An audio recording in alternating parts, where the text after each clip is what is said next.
আসসালামু আলাইকুম। আশা করছি সবাই ভালো আছেন। আলহামদুলিল্লাহ আমিও ভালো আছি। আপনাদের সবাইকে জানাচ্ছি রমাদান মোবারক। এই রমজানে কার কীরকম দিন কাটছে, কী রেসিপি বানাচ্ছেন অবশ্যই আমাকে জানাতে ভুলবেন না। আর আমার ভিডিওটি যদি ভালো লাগে অবশ্যই কন্টিনিউ করবেন।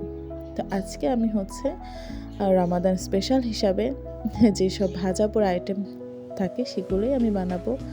আলু চপ, বেগুনের চপ, ডিম চপ, বড়া, আরও টুকটাক আইটেম তো থাকবেই।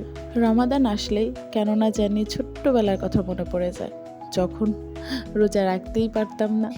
কত কিছু বলতো, এরকম করতে হবে, রোজা না রাখলে এটা হবে ওইটা হবে, কত কিছুই না বলতো বড়রা।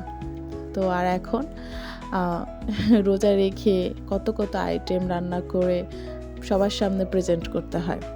তো একটা কথা হচ্ছে কি, সময়ের সাথে সাথে সব কিছু পরিবর্তন হয়ে যায়। আপনি যত বড় হবেন, যত সময় যাবে, আপনার ভিতর পরিবর্তনটা ততটাই বাড়বে।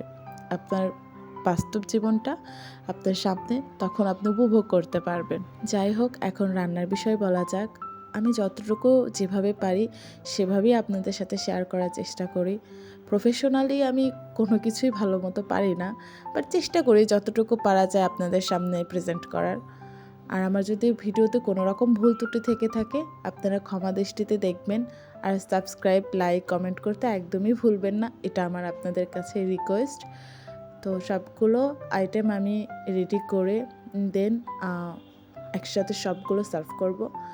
একটা কথা হচ্ছে কি, বাবা মার সাথে ইফতার করাটার মতো ফিলিংস আর কোনো কিছুই হতে পারে না। যতদিন আপনারা বাবা মার কাছে আছেন, একসাথে বসে ইফতার করবেন, এই সময়টা আপনারা হয়তোবা আর কখনোই ফিরে পাবেন না। তো এটার জন্যই বলবো, বাবা মাকে যথেষ্ট পরিমাণে ভালোবাসবেন, তাদের সাথে নিয়ে ইফতারটা করার সর্বোচ্চ চেষ্টা করবেন। যাই হোক, আজকে আমার এতটুকুই। ভালো থাকবেন, সুস্থ থাকবেন।